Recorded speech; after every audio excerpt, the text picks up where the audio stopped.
Je vais parler d'un sujet que je connais bien. J'ai essayé de faire des choses un petit peu inhabituelles et originales. Je commence par une simple présentation, mais avec ce qu'a dit Audrey Munoz tout à l'heure, c'est très simple. C'est hyper simple. Les médicaments chimiques, c'est tout petit. Les biomédicaments, c'est beaucoup plus gros. Et les anticorps, c'est ce qu'il y a de plus gros parmi les biomédicaments. Jusque-là, c'est pas bien compliqué. C'est des monstres. Et c'est des monstres hydrophiles. Alors en fait, j'ai mis les tailles à peu près en nanomètres. L'envergure d'un anticorps, c'est à peu près 14 nanomètres. L'insuline, c'est un peu plus petit. Et même si on fait des fragments d'anticorps, comme des Fab ou des SCFV, même des nanocorps, on est quand même à des envergures qui sont de plusieurs nanomètres. Et si on met ça en regard d'un antigène membranaire et d'une membrane cellulaire, ici tout à fait en bas, cette membrane qui est cette bicouche lipidique, elle fait 5 nanomètres d'écart. Ce qui fait qu'en fait, comme en plus cette bicouche elle est forcément hydrophobe et que ces anticorps, eux, sont solubles dans des liquides et dans l'eau, et très hydrophiles, eh bien ça ne passe pas les membranes cellulaires. Donc ces monstres, ils ont quand même une grosse difficulté de diffusion dans les cellules. Ça ne rentre pas dans les cellules. Et s'il y a quelque chose qu'on peut dire d'emblée, c'est qu'il y a encore beaucoup de place pour les médicaments chimiques dès lors qu'on a des cibles intracellulaires. Pour ce qui est des anticorps, on va se contenter de cibles extracellulaires. Alors, les anticorps, ils ont un autre avantage, et vous le savez tous, c'est le répertoire des anticorps, qui est un répertoire absolument immense. On dit toujours que les anticorps, ça peut reconnaître une pléthore d'antigènes. C'est vraiment le mot consacré en immunologie. Si on prend les chiffres, et si on prend les chiffres récents, parce qu'il y a tous les chiffres qui circulent, le répertoire anticorps théorique, si on s'imagine tous les mutants possibles, c'est 10 puissance 26, c'est quand même considérable. Le répertoire naïf d'une souris, c'est 10 puissance 13 anticorps, d'après les dernières expériences qui ont été réalisées en 2017. Je n'ai pas mis, c'est un papier de 2017. Ce qui est déjà quand même pas mal, ça permet de faire déjà beaucoup de choses. Les banques de phage, on dit que les bonnes banques, elles doivent être de plus de 10 puissance 10 en répertoire d'anticorps différents. Et vous savez que ces phages, ils expriment à leur surface des SCFV qu'on va cribler pour aller chercher le bon anticorps qu'on cherche. Et donc si on regarde tout ça, on est très content, on se dit qu'on a une vaste palette, mais si on revient à la chimie, elle fait beaucoup mieux que ça. La chimie, c'est l'espace chimique, puisqu'ils sont obligés de mettre ça en 3D tellement il y en a. Donc c'est 10 puissance 60 d'après ce qui se raconte. C'est énormément de possibilités chimiques. Donc c'est beaucoup plus important. Donc on peut quand même aussi se poser la question finalement de comment on peut y arriver. Alors je vais parler d'un exemple qui est celui des peptides. Donc on va partir. Alors ceux-là, on a un peu de mal à les classer. Est-ce que ce sont des médicaments chimiques? Est-ce que ce sont des biomédicaments? Est-ce que ce sont des génériques, des biosimilaires? La question, elle n'est pas du tout triviale. Ça reste petit, ça reste en fait à peine plus gros. Alors je vais prendre j'ai une image qui apparaît qui n'aurait pas dû, mais c'est pas grave. Donc je vais parler donc de ces, en prenant l'exemple des peptides incrétinomimétiques, qui sont des analogues de GLP-1. Et en fait, quand on regarde ces analogues, on voit que c'est des peptides de très petite taille, 4 kilodaltons à peu près.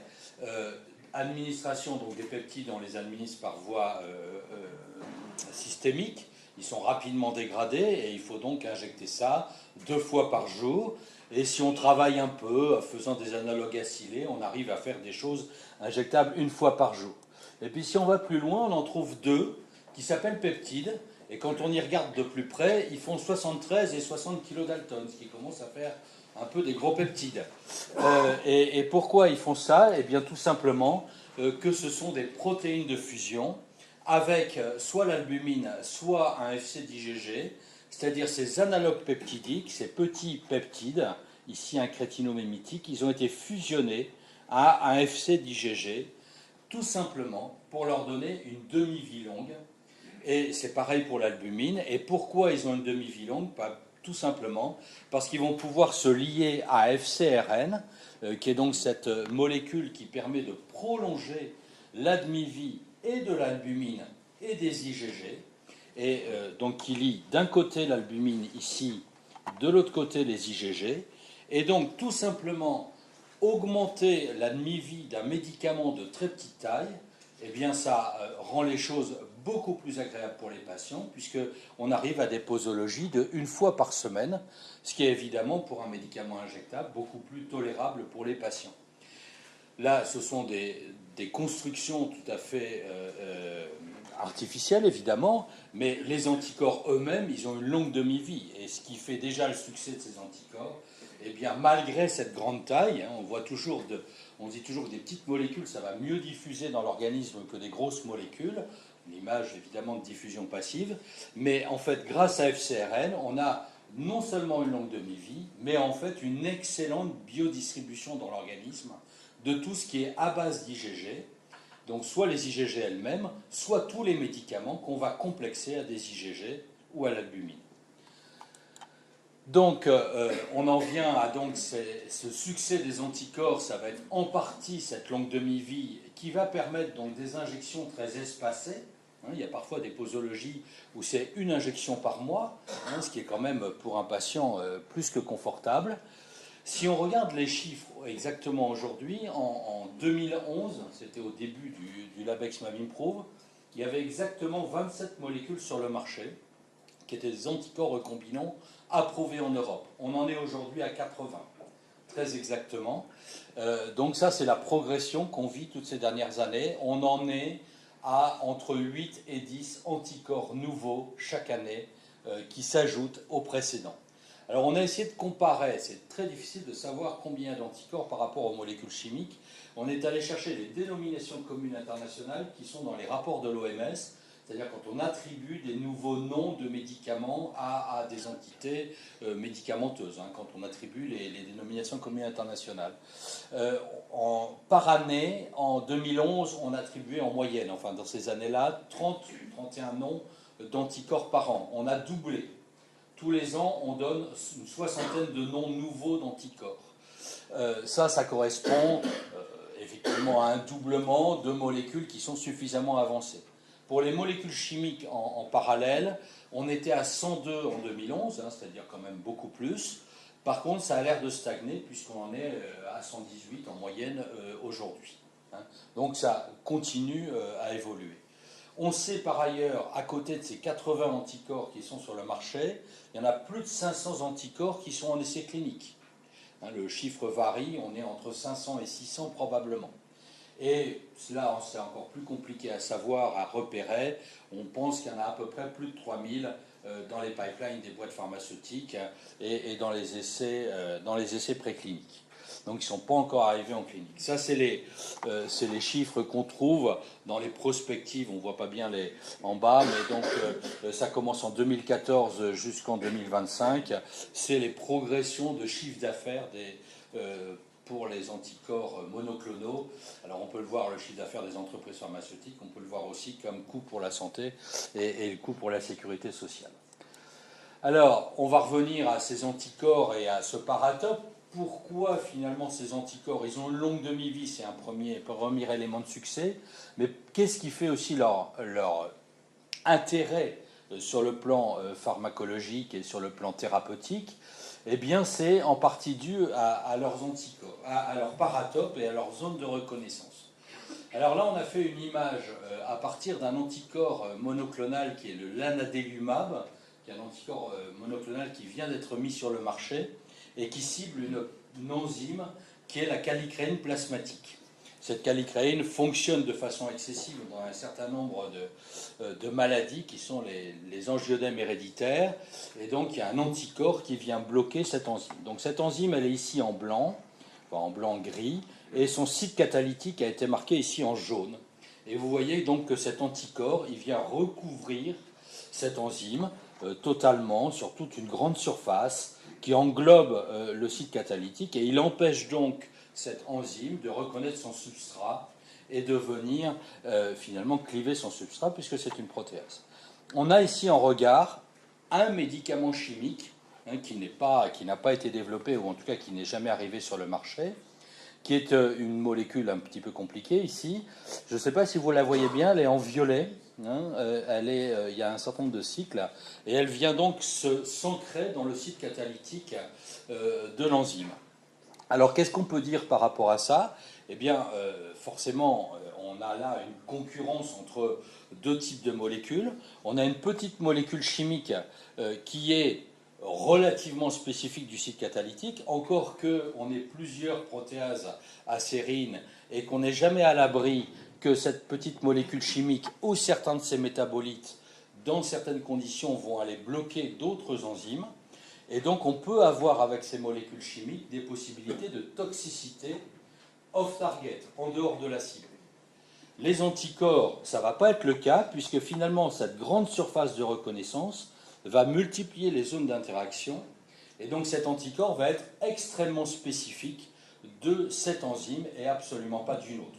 On va avoir la même chose pour les récepteurs de PCR, on va avoir la même chose pour les canaux ioniques.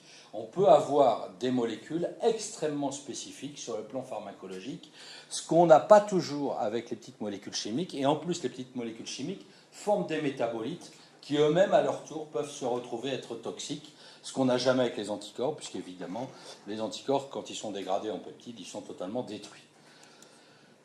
Alors, je reviens aussi à cette molécule anticorps avec ses bras FAB, sa portion FC, ses sites de fixation au paratope. Pour revenir à mon FC, hein, je vous ai dit rapidement tout à l'heure que ce FC, il nous donnait l'avantage d'avoir une longue demi-vie.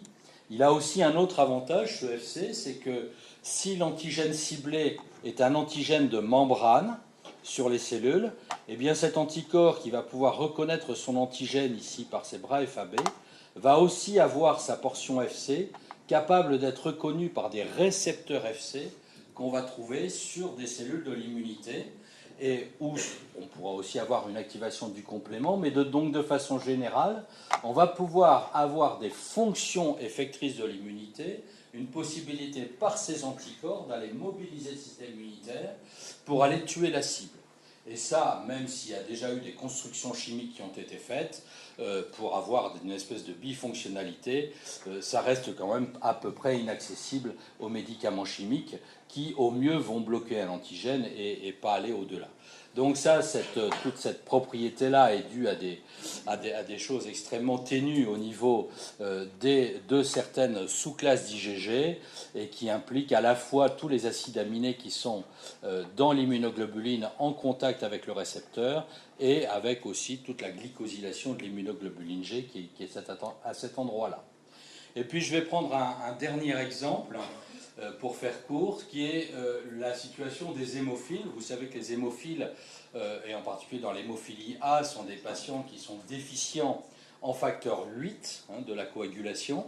Ce facteur 8, c'est cette grosse molécule qui s'attache sur les membranes là où se passent les phénomènes de coagulation et qui va permettre le rapprochement du facteur 9 activé avec le facteur 10, et le 9 activé va pouvoir cliver le facteur 10. En fait, s'il manque le facteur 8 ici pour opérer le rapprochement entre les deux molécules de coagulation, il ne pourra pas y avoir l'ensemble de la cascade et les patients vont saigner. Donc, habituellement, on traite les hémophiles en leur injectant du facteur 8. On a en ce moment du facteur 8 qui a été complexé à de la portion FC de l'IgG pour essayer de lui augmenter sa demi-vie. Mais il y a quand même un certain nombre de patients qui développent, puisqu'ils sont hémophiles, ils n'ont pas du tout de facteur 8. Donc quand on leur injecte du facteur 8, il a beau être humain, certains des patients s'immunisent et fabriquent des anticorps neutralisant le facteur 8.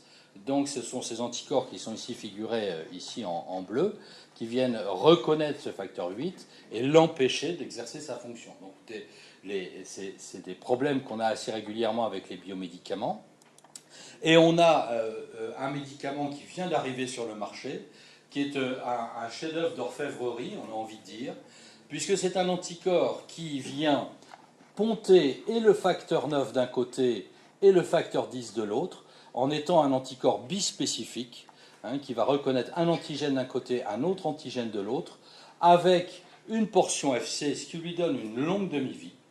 Et donc cet anticorps permet de shunter le facteur 8 et permet de traiter les hémophiles en se passant le facteur 8 et en ayant une efficacité extrêmement longue. Donc ça, c'est un anticorps qui a été mis au point par les équipes de chez Chugai au Japon. Voilà, c'était le dernier exemple que je voulais prendre. Et si on cherche à récapituler un peu pourquoi un tel succès des anticorps, pourquoi un tel essor des anticorps, eh bien, c'est d'abord qu'ils ont quand même un répertoire très vaste, hein, même si je vous ai dit que la chimie faisait mieux, qu'ils ont une surface de reconnaissance de la cible qui était quand même très étendue, et ça, c'est idéal pour bloquer des interactions protéine-protéine. J'aurais pu prendre l'exemple des blocages PD1, PDL1, hein, de bloquer PD1, PDL1, ça se fait très bien avec un anticorps. Il n'y a pas de métabolite, on n'a pas de toxicité ou pratiquement pas de toxicité en dehors de la cible. La toxicité, elle est liée à l'effet sur la cible. Il y a une bonne robustesse, c'est une molécule extrêmement stable et sur le plan pharmaceutique, ça a plein d'avantages. La portion FC, elle assure une longue demi-vie, une bonne distribution et ça permet un espacement des injections et ça c'est évidemment très important. On a aussi cette possibilité de bifonctionnalité FABFC qui permet de provoquer des phénomènes de cytolyse des cibles, hein, de tuer des cibles. Et ça, c'est quand même aussi un gros avantage. Et puis, c'est une molécule qui est elle-même, déjà par la nature, un LEGO. Hein, vous savez que quand il y a des commutations de classe, on garde les portions variables et qu'on change avec différentes portions constantes. Et ça se prête fort bien à l'ingénierie protéique. Ça permet de générer des protéines de fusion, ça permet de générer aussi des mutants FC.